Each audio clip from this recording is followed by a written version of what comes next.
Bonjour à tous et bienvenue dans Après 2000, l'émission critique des bâtiments construits après l'an 2000. Aujourd'hui, on se retrouve pour parler d'un projet extraordinaire, hors norme, la maison Galerie Besson, située à la Croix-Rousse. Alors, pour en parler, on est avec Oscar. Bonjour Oscar. Oscar qui est architecte diplômé d'État formé à l'ENSAS, c'est-à-dire l'école d'architecture de Saint-Étienne, et à Lisbonne, qui a travaillé au Portugal et en France et qui aujourd'hui prépare un doctorat à propos de la photo comme outil de projet et la transformation des lieux industriels en déshérence. C'est ça, c'est bien résumé. On est aussi donc avec Alexis. Salut. Alexis, architecte diplômé d'État également, doctorant à l'Université de Lorraine, qui travaille sur le thème de la poétique de l'habitation sous la direction de Benoît Goetz et l'accompagnement de Chris Younes. Est-ce qu'on dit Benoît Goetz ? On dit Benoît Goetz. Également organisateur du Café de l'Architecture à Lyon et membre du collectif Habitons Mazagran.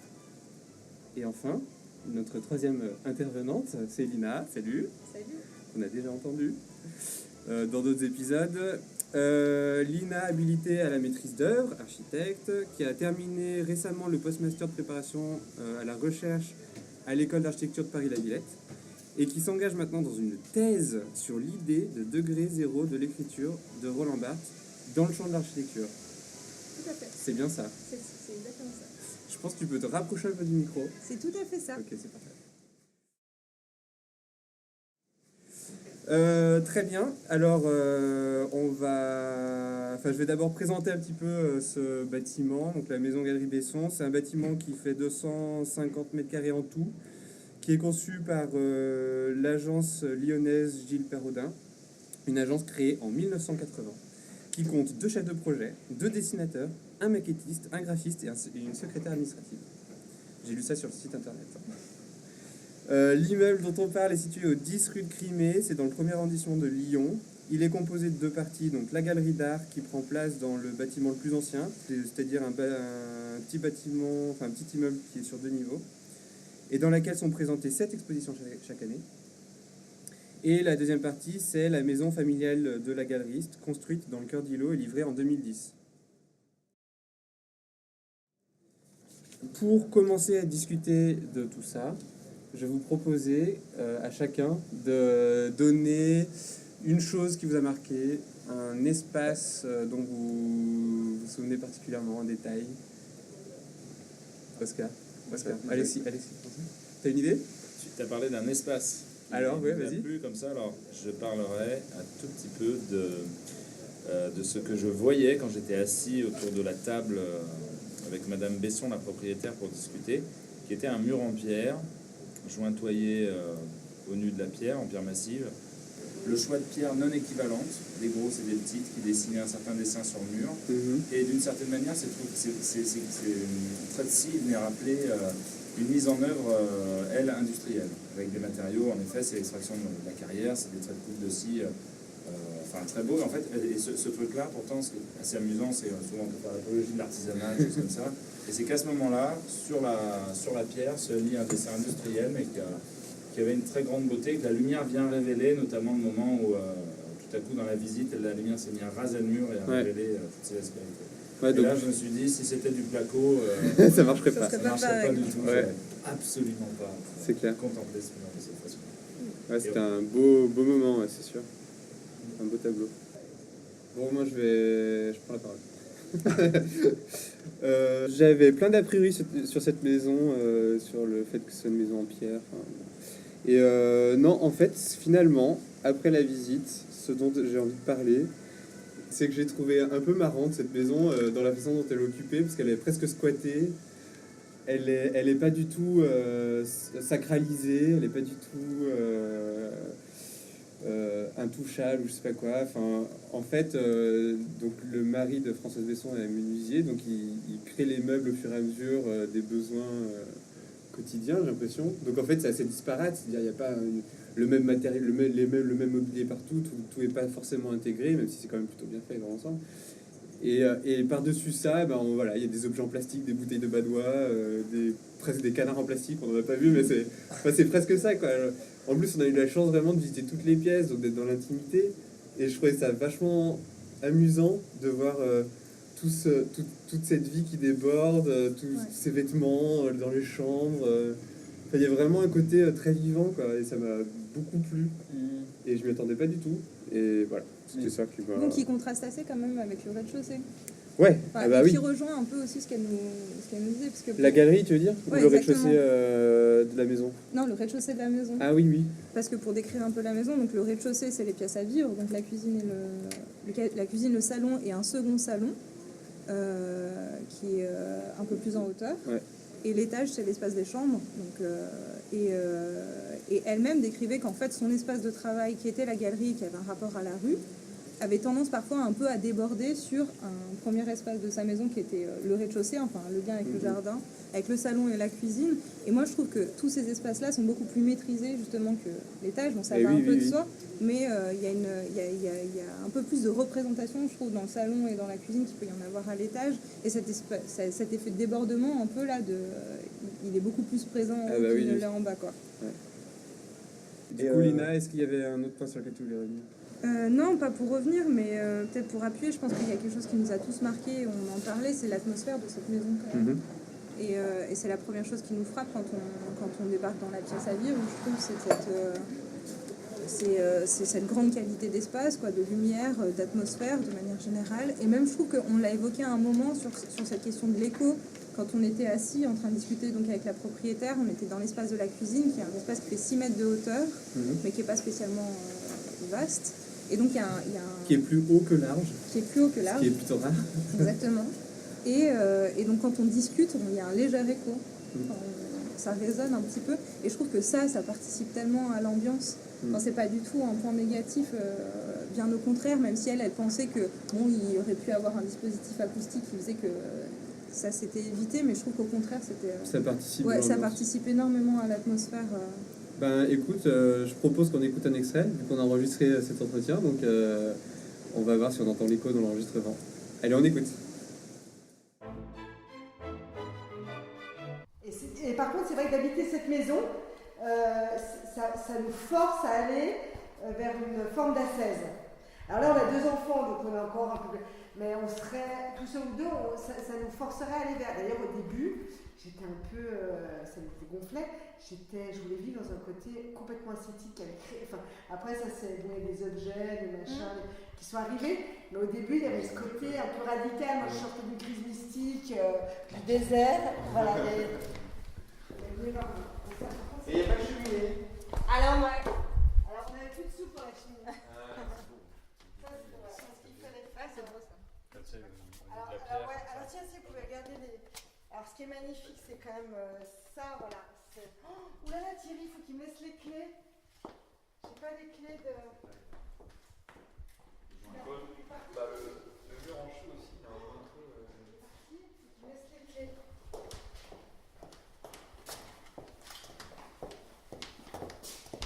J'ai vu la marque de la scie.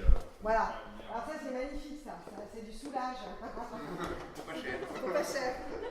C'est ce que j'ai dit, moi, c'est du soulage. Oh, des WC. Alors, voilà, les WC, voilà.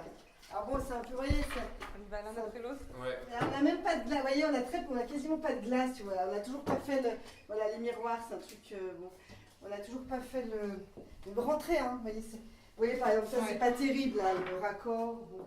Ça fait partie des choses un peu routes. Il y a une buanderie. Oui, c'est un peu le bazar, mais je vous montre. Je voulais une buanderie, donc Thierry m'a fait une buanderie. Il est arrivé à 10 cm d'épais. un frigo, une lavande séchante. Et est-ce qu'on ressent la différence entre une maison en pierre massive, comme c'est le cas ici, et si ça avait été des parements de pierre? Bah, déjà, d'un point de vue thermique, oui. Elle le disait. Moi, j'ai eu plutôt chaud dans cette maison, non? Enfin, Le soleil tapait sur les vitres, on C'est était vrai. bien dedans, mais elle racontait que cet été en pleine canicule, il faisait frais dans la maison, et c'est pas étonnant, enfin, avec toute l'inertie de la pierre. Et ça, apparemment, il le donnera pas, quoi. Donc plutôt thermique. Et au niveau du visuel, finalement, ça pourrait être... En gros, je me dis, aller quoi. On aurait pu faire un truc en béton puis La faire quête. l'habillage en Mais pierre. on sait pas finalement. Personne n'est allé vérifier. Mais on La sait- réponse, on sait à pas mon si c'est en avis, pierre massive. est donnée par la propriétaire qui a un goût pour les pierres. Mais qui, avec ses quelques petites pierres dans la main, nous disait que c'est des pierres qui soignent une addiction. Et c'est-à-dire que c'est considéré à ce moment-là que cette matière-là a une certaine force, quoi. Et donc, en quelque sorte, c'est pas la même chose d'être face à un mur qui fait 2 mètres d'épaisseur ou un mur de plaques de pierre de 4 ou 5 cm. On le ressent. Enfin, je pense qu'il y a... Mais c'est un peu sorcier que de dire ça, mais je pense que c'est... D'une certaine manière, on peut le ressentir. Seulement, Ikasa, c'est l'art de savoir bien mentir. C'est-à-dire. Et bien, dans cette maison est un tissu de mensonges. Parce que cette maison Oui, parce qu'Alexis, cache... toi, t'as fait le plan de la maison. Donc, Voilà. pendant notre visite, t'as mené l'investigation. Mais de... c'est un tissu de mensonges, mais Gilles Perrodin ment extrêmement bien. Ah On peut ouais, pas lui il y a enlever. pas à dire. C'est-à-dire qu'à des moments, on a de la pierre massive qui doit faire, je ne l'ai pas mesuré, mais peut-être 30-40 cm d'épaisseur, voire plus, 50. Et on est parfois dans de la cloison de pierre de 10 cm d'épaisseur. Et pourtant, les choses sont très bien faites. Les cloisons ont des retours de manière à chaque fois à ne pas voir le larcin, quoi, ne pas voir le mensonge. C'est-à-dire que voir tout la est donné finesse. pour comprendre qu'il y a une épaisseur, qu'on appartient à la terre comme ça, de façon très prégnante. Et pourtant, elle utilise de la cloison. Mais comme le mensonge est bien fait, alors tout va bien. Moi, je trouve qu'au final, c'est assez c'est assez spécifique quand même de rentrer une maison sans voir sa façade. Oui, c'est vrai. Et Elle n'a pas de façade principale. elle n'a pas de en fait. façade principale. Avec un arrière. Et moi, je trouve que ça renforce extrêmement son caractère qu'on essaye de définir là, enfin son atmosphère presque sacrée, quoi. Et le fait de rentrer et de débarquer directement dans l'espace à vivre, c'est un truc assez fort, je trouve aussi, de cette Complètement. maison. Alors, elle n'a pas de façade, mais Ouais. par contre, elle a son petit jardin de maison Oui. dans la cour. Alors, dans Est-ce la- que c'est vraiment un petit jardin de maison d'ailleurs dans la cour? Tu dis dans la cour, est-ce que c'est la cour est-ce que c'est une cour, est-ce que c'est un patio, est-ce que c'est Qu'est-ce que c'est que ce truc bizarre? mais c'est marrant parce que plusieurs fois dans la visite, Madame Besson a parlé ou c'est nous peut-être, je ne sais plus, de maisons romaines, Elle en a parlé elle-même. de cette La espèce domus, de la domus qui n'a pas vraiment de façade non plus d'ailleurs. Parce que si tu Vas-y, prends la explique. domus, si tu prends la domus classique romaine, elle a une petite façade sur rue qui est la boutique du propriétaire, et ensuite derrière la boutique tu as la maison, et la maison s'articule autour d'un atrium central L'impluvium. qui est une espèce de pièce supplémentaire quand le temps le permet, qui apporte la lumière aux autres, qui permet à la fois l'intimité dans la ville, mais en même temps l'accès à l'extérieur, à l'air et à la lumière. Et finalement, il y a un peu de ça là. On s'est dit à un moment, ce jardin, en fait, c'est pas un jardin, c'est une cour, c'est C'est un jardin très c'est architectural. un atrium. C'est un jardin qui est végétalisé, mais qui est en même temps très minéral, parce qu'il y a des murs qui le construisent, il est sur 2 niveaux. Il y a des murs qui le construisent qui sont en prolongement des murs qui sont dans la maison. Il y a des murs qui sont extérieurs qui rentrent. Donc finalement, c'est pas un jardin, c'est une pièce comme les autres, sauf qu'elle est centrale et qu'elle n'a pas de toit, quoi. Mais il y a un peu ce côté-là, ça fait vraiment partie du projet, quoi. On va faire une pause et on va réécouter à nouveau Françoise Besson qui va nous parler de sa maison galerie.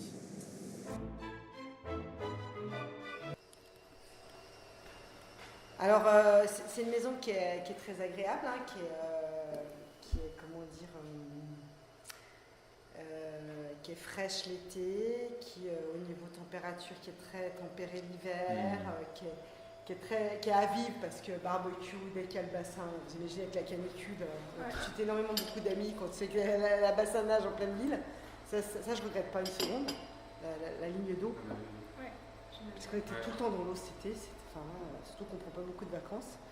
Donc après, il y a quelques jalousies quand même avec le voisinage. J'allais dire, ouais. On est un peu des fêtards, c'est-à-dire qu'on aime bien faire la fête, donc dès qu'on prend quelqu'un qui met Dans une cour, c'est compliqué. Hein, et voilà, tout de donc il suite, y a caisse des résonances, donc voilà. Donc ça, c'est un peu les points noirs, c'est-à-dire qu'on a quand même ce vis-à-vis qui fait que il y a la caisse de résonance pour le bruit qui monte. Et puis on n'est jamais arrivé vraiment à tout végétaliser. En fait, l'idée c'était d'arriver à tout végétaliser, à faire un poumon. Mais là, avec sa grimpe. Voilà. Mais bon, ça on le fera, mais c'est un vrai billet parce que pour arriver à faire un vrai travail de paysagiste, c'est un vrai budget. Mais ça, c'est vrai que c'est prévu. Voilà. Donc c'est la suite parentale.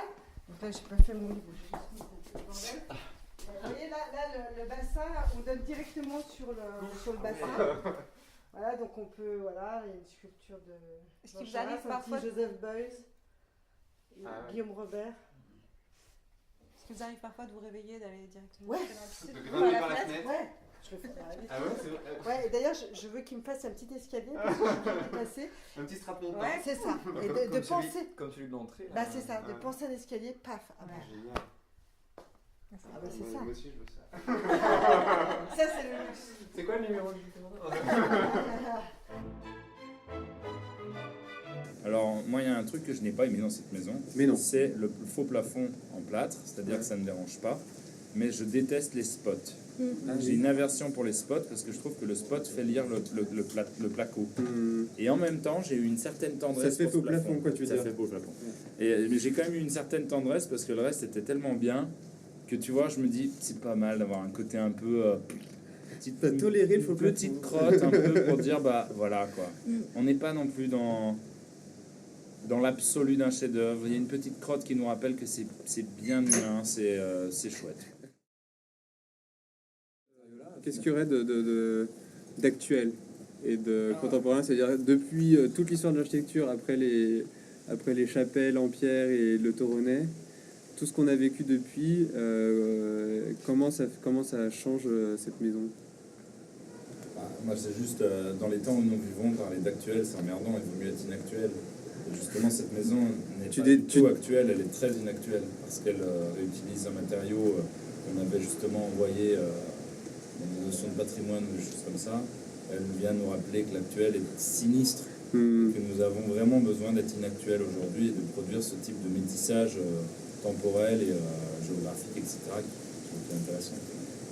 Ce qui est contemporain, enfin entre guillemets, mais le mot est un peu embêtant, il peut prêter à confusion, mais il y a du béton dans cette maison, faut pas l'oublier. Ouais. Un sol en béton. Et un plancher chauffant même. Et ça, ces dalles-là, elles sont peut-être l'économie du temps, quoi. À un moment donné, bon, tu n'as pas le choix sur tout, tu es obligé de...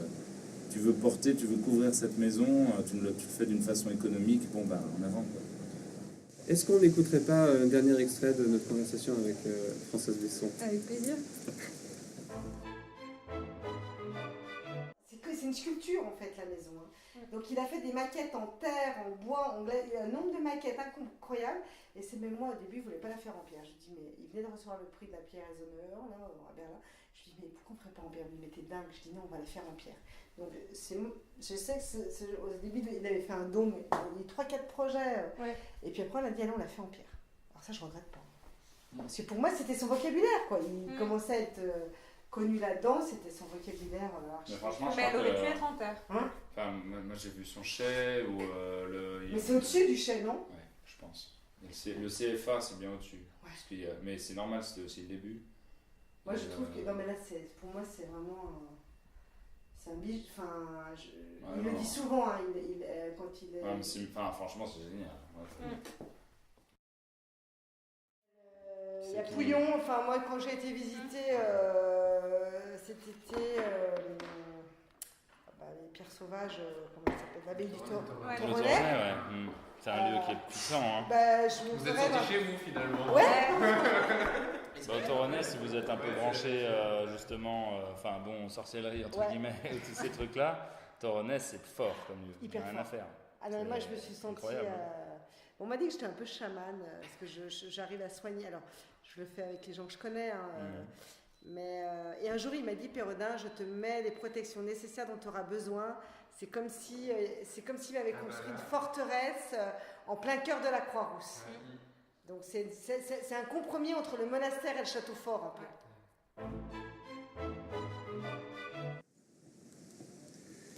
Très bien. Eh ben, on va pouvoir reprendre cette discussion. On va pas s'éterniser trop non plus. Peut-être qu'on va pouvoir chacun essayer de synthétiser, entre guillemets, ou en tout cas qu'est-ce qui pourrait décrire ce bâtiment dans son ensemble.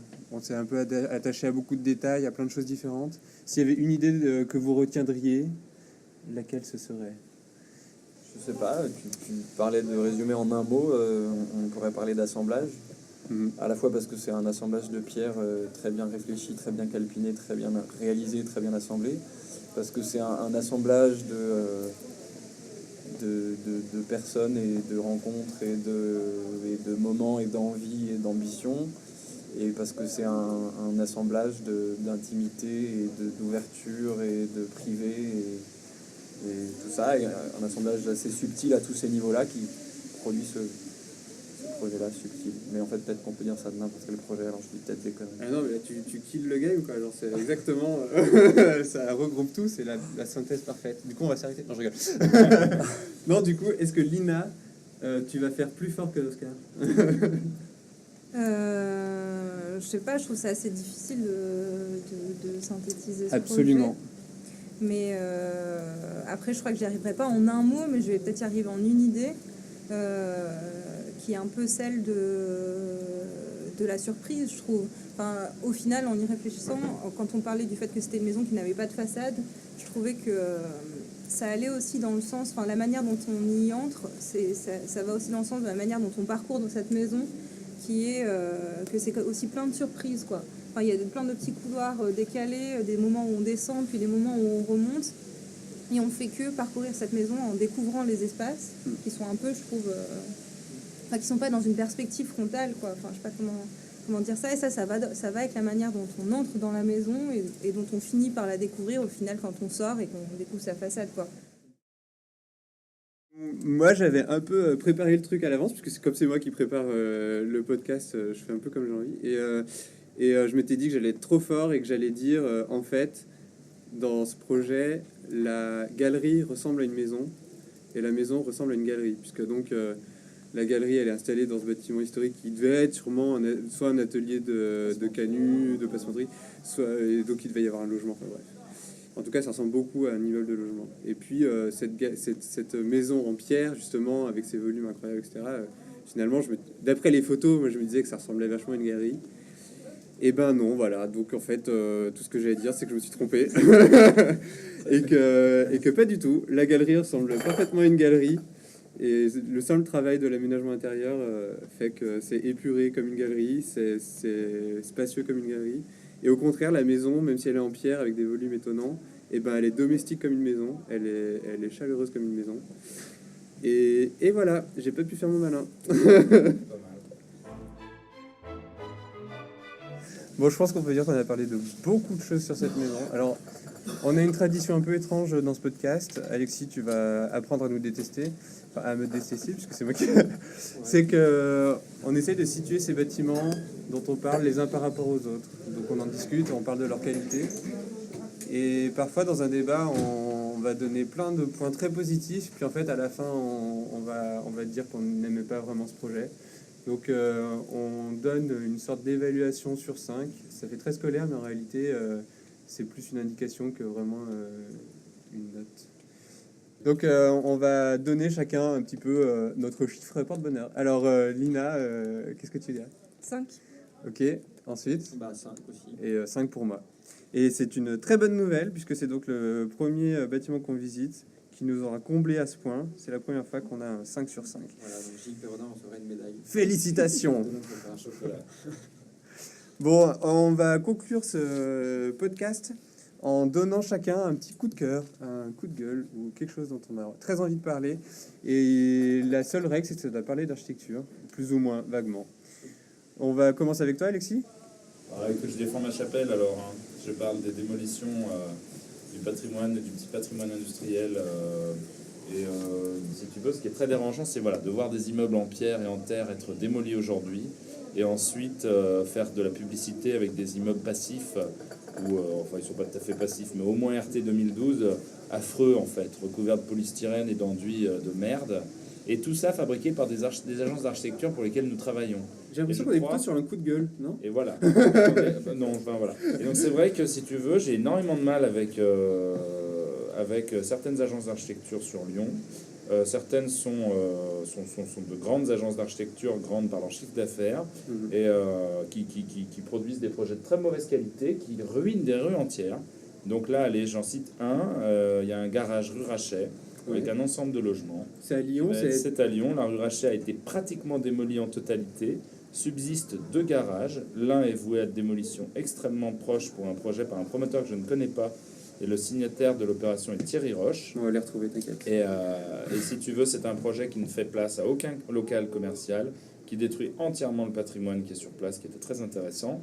Et dans cette même rue Rachet subsiste un vieillard dans une petite maison qui a été... Tout ce qui est autour de sa maison a été démoli et les promoteurs n'attendent qu'une chose, c'est que ce vieillard parte, crève et étant sans enfant, que les neveux touchent le pactole en éradiquant sa maison.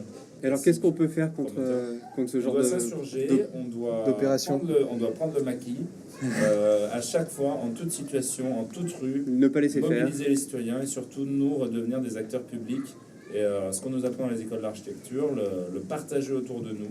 Et donc, on va déjà essayer de sauver un endroit, d'imaginer à cet endroit. Et ça serait déjà intéressant. assez exceptionnel et Si ça irait dans la bonne direction. Ce serait bien.